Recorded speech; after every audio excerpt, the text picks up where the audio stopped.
আমি recent Singapore থেকে আসলাম। Singapore সম্বন্ধে আমার ব্যক্তিগত ২ টা গুরুত্বপূর্ণ কথা আমি শেয়ার করি। সেটা হচ্ছে আপনারা যারা সিঙ্গাপুরে আসবেন ভাই, আপনারা মিনিমাম ইংলিশটা জানার চেষ্টা করবেন। কারণ যখন আপনি ইমিগ্রেশন কাউন্টারে দাঁড়ান, তখন তারা সচরাচর ৩ টা ৪ টা প্রশ্ন করে। আপনি কোথা থেকে আসছেন, কতদিন স্টে করবেন, কবে ব্যাক করবেন। তারা মূলত জানতে চায় আপনি কোথা থেকে আসছেন, যদিও জানে আপনার পাসপোর্ট বাংলাদেশে, কোথা থেকে আসছেন, কবে ব্যাক করবেন। কারণ আমি যে কাউন্টারে ছিলাম, আমার পাশের যে কাউন্টার আছে, কাউন্টারে একজন ভদ্রলোককে জিজ্ঞেস করতেছে যে, "তুই কবে ব্যাক করবি?"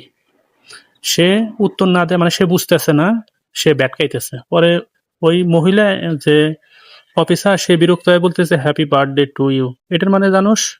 এটা কিন্তু একটা লজ্জাজনক কথা। ঠিক আছে? আমি মনে করি। আর সেকেন্ড যে কথা, আপনারা অবশ্যই আসার আগে সাথে করে পাওয়ার ব্যাংক নিয়ে আসবেন। কারণ এটা খুবই দরকার।